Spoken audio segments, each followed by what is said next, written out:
Côte d'Ivoire, Abidjan Plateau, le jeudi 30 mai 2024, s'est tenue la première édition des rendez-vous EPR, avec pour thème les grandes innovations du nouveau statut de la fonction publique. Le conférencier était M. Soro Ninagafol, directeur général de la fonction publique. Il faut noter que les rendez-vous EPR ont pour objectif principal de mieux comprendre et mieux s'approprier les projets et programmes gouvernementaux. Je suis profondément honoré et heureux de vous accueillir aujourd'hui pour la toute première session de notre activité, notre nouvelle initiative, les rendez-vous DPR. Cette activité marque le début d'une série de rencontres destinées à promouvoir des échanges constructifs et enrichissants avec d'éminentes personnalités et des experts de divers secteurs d'activité sur des sujets d'actualité et d'intérêt général qui impactent qualitativement notre société et la vie de nos concitoyens. Aujourd'hui, nous avons le privilège de recevoir parmi nous une personne dont l'engagement et la contribution au rayonnement et à la modernisation de notre fonction publique sont exemplaires. Mesdames et messieurs, veuillez accueillir chaleureusement notre conférencier de ce jour, M. Soro Ninagafol, directeur général de la fonction publique. Nous sommes honorés par sa présence et sa volonté de partager et échanger avec nous sur les grandes innovations du nouveau statut général de la fonction publique. L'objectif de ces rendez-vous DPR est de créer un espace de dialogue ouvert où nous pouvons explorer des idées, poser des questions et approfondir notre compréhension des sujets cruciaux qui façonnent notre nation. En un mot, il s'agirait pour nous, à travers les rendez-vous DPR, de permettre aux citoyens lambda de mieux comprendre et de s'approprier tous les projets et les programmes gouvernementaux. En tant que mouvement citoyen, nous croyons fermement que l'éducation et l'information sont des piliers essentiels pour une citoyenneté active et éclairée. C'est dans cet esprit que nous lançons cette initiative, convaincus que les échanges avec les personnes ressources de haute qualité, comme Monsieur le directeur général de la fonction publique, enrichiront notre perspective et renforceront notre engagement pour le développement de notre pays. Monsieur le directeur général, votre expertise et votre expérience en matière de gestion de la fonction publique sont inestimables pour nous. Le nouveau statut général de la fonction publique représente une avancée significative pour notre administration publique et pour tous les fonctionnaires de notre pays, et nous sommes impatients d'entendre de votre part les détails et les implications de ces réformes.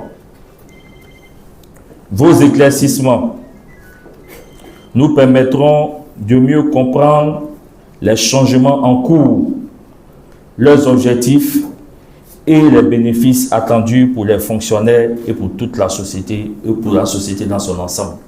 Je tiens à exprimer ma gratitude à tous les participants présents ici aujourd'hui.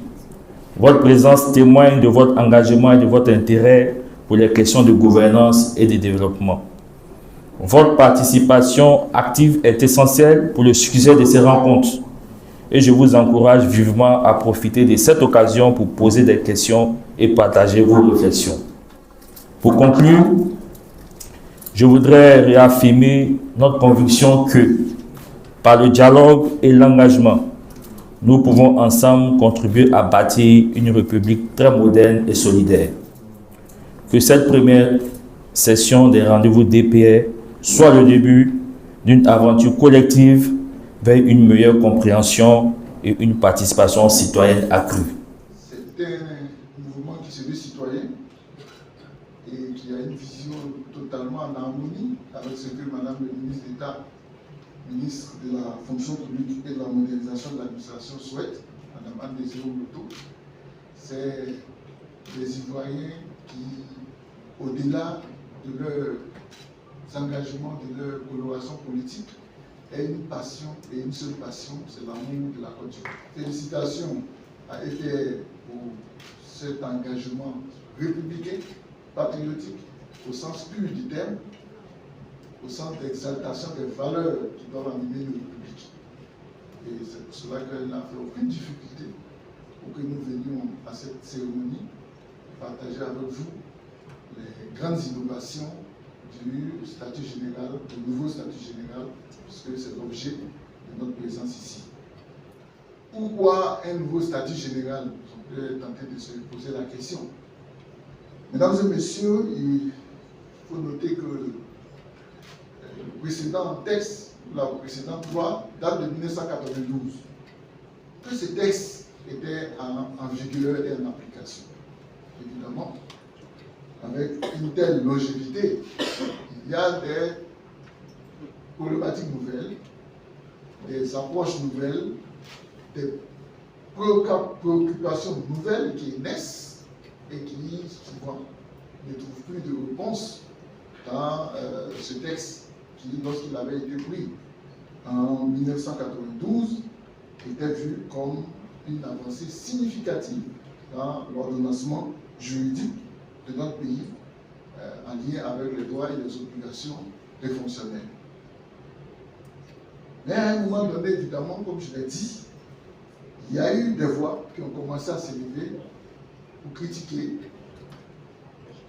certaines dispositions de cette loi.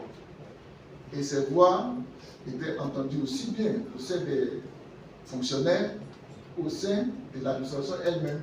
Donc il y avait une insatisfaction de part et d'autre. L'insatisfaction partait de la contestation de quelques dispositions jusqu'à la remise en cause, je veux dire, de la loi dans sa totalité. Mais en vérité, qu'est-ce qui peut justifier une telle situation? C'est d'abord l'essor des TIC, les technologies de l'information et de la communication, et leur impact sur la gestion des ressources humaines de l'État. Évidemment, avec les TIC, beaucoup de choses sont aujourd'hui possibles et qui n'étaient pas possibles il y a quelques années. Donc il y a cet appel du pied de nos concitoyens, des fonctionnaires, à aller vers des solutions plus innovantes, plus conformes à l'ère du temps. Il y a aussi, comme je l'ai dit, l'évolution qui a engendré la naissance de nouveaux métiers qui n'étaient pas pris en compte par le texte de 92. Et il y a également, et surtout aussi, les recommandations et les observations des partenaires de développement de la Côte d'Ivoire, notamment les institutions de Bretton Woods, le Fonds monétaire international et la Banque mondiale en tête, qui ont relevé dans le dispositif quelques insuffisances qu'il était nécessaire de corriger. Et c'est la raison pour laquelle la révision du statut général de la fonction publique a été inscrite comme réforme majeure à mettre en œuvre pour la modernisation de notre administration et inscrite en bonne place dans le travail du ministère en charge de la fonction publique.